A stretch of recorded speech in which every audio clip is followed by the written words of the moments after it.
Hi everyone, it's Persephone again, and so Boy Wonder just inspired me to do a new video tonight, and all of you really, for just responding to the things that I was just kind of inspired to talk about last time in my video, in regards to feeling like we have our guides around us and that we are protected, and things like avoiding car crashes, and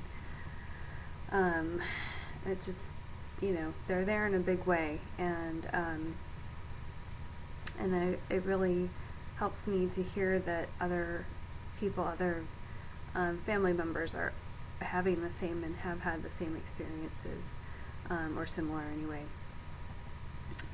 Lazy Bee and Anna, you're one of my new friends, and a couple other people were saying the same thing, and people responding to the ascension symptoms. I know Lazy Bee said that. Boy Wonder was talking about kind of feeling aches and pains in the head. I definitely feel pressure coming from inside my head. I get strange headaches. Lazy Bee was talking about hers is pressure. I get that too. It sounds like we're all having similar experiences. And then the spiderweb thing, if you guys didn't notice in my last few videos, my face was itching so bad, and it felt like there was something on my face again, and it was like they kept urging me to talk about this, and the whole time I was, even before the video, and the whole time I was making the video, it's like, okay, this is your cue, talk about this, and my face was just itching the whole time until I talked about the spiderweb effect. And it it wasn't David Wilcock this time, it was David Icke, I-C-K-E, he's in my favorites, and it's in some of his interviews he talks about in the beginning some of the supernatural experiences he had. The spiderweb effect was one, and the Kundalini experience was another, and he and I have just had some strange, synchronistic kind of things happen to us, and so I was really drawn to his story and the things that he's been saying. So if you want to look up his interviews, he talks about that a little bit too. But as far as Boy Wonder and Lazy Bee, you said that you have had more of like a tingling sensation, and I think I was really pushed to talk about that because I think we're all going to be experiencing that. I think that that's something that's coming up for a lot of people. So just be aware that when another dimension is trying to come through, for some reason it's the face that they are working on, that seems to either be more noticeable or is the first thing to kind of pop through, like Boy Wonder was talking about. So just kind of be, if that comes up for you, they're trying to reach you, they're working with you, so don't give up, and just keep going, keep at it. For me, it happened when I was coming out of sleep, like first thing in the morning, and it really felt like I had breathed in spiderweb, or like my cat had been around and left a bunch of cat hair on my face, and I kept trying to wipe this off, and it took me several minutes, because I was lucid at that point, to really wake up and be like, okay, what was there, spider having a party over my face or what, because this just was weird. And then I was like, there's nothing on my face, and I hadn't heard anything about this until last week. And then it took a couple different times for it to click in my head that, oh, that's what this is. And I do see other things when I'm lucid. I know I've kind of mentioned it in passing, but along those same lines, and when I was kind of feeling the spiderweb thing, and especially was coming through, but this has been happening for, I'd say since 2006,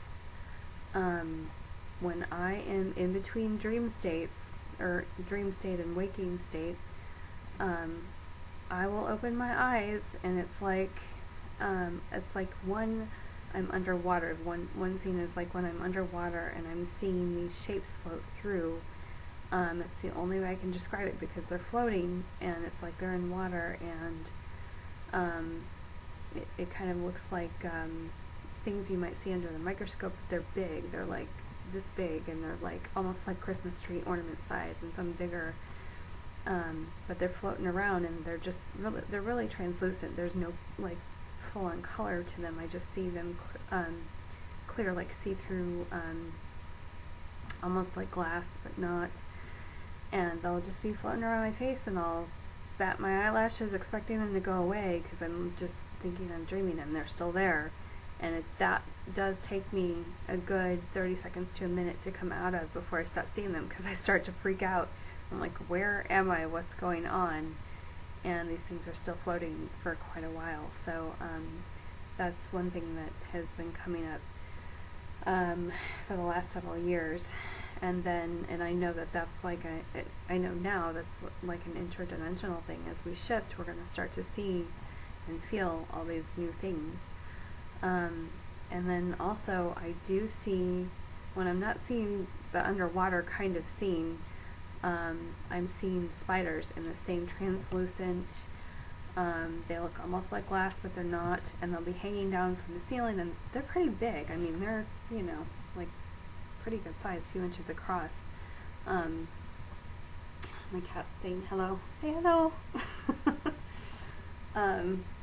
But they're, the spiders, now I'm, okay, I think I just put this together. It's like this interdimensional thing, and the spider web, the spiders, I don't know, that maybe there's something to that, but yeah, it's just bizarre, and I wake up and I'm like, there's spiders everywhere, and of course there's not. So just some strange interdimensional things now that I'm starting to be able to put puzzle pieces together, that I wanted to share with you guys. And what else?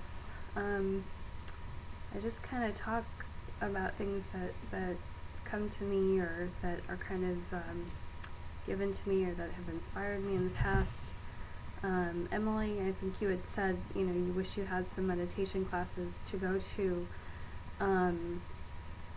in your message to me, and one thing I was thinking of was putting out the kind of meditation, or making a video of the kind of meditation that my teacher did with me, and this started back in, I don't know, 1998 or 1999. A friend introduced me to this teacher, and she was just phenomenal, and she's where I got all my foundation from.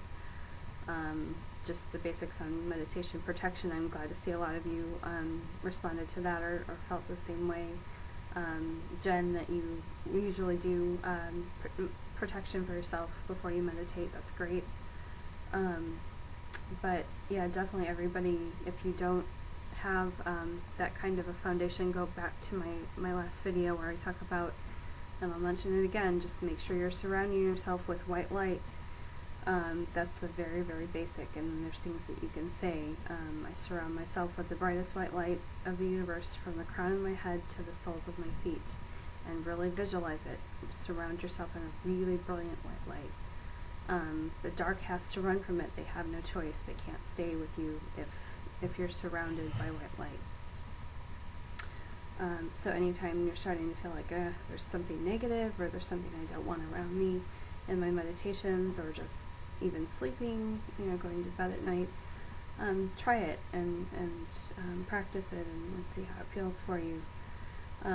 But yeah, I was thinking of putting out at least just some kind of basic video, like I was taught, and we'll see how that goes. And that's how I connected with higher self to begin with, was just through these visualizations, and it's really about ascending through kind of dimensions, and it's not through astral sight like we're practicing, but it really helped me connect with my guides and that inner voice, and to always listen to it. So hope that helps, and just again, thank you everybody, because you're you're helping me grow, and you have no idea, and I'm hoping that I'm doing at least a little bit of the same for you. So, namaste.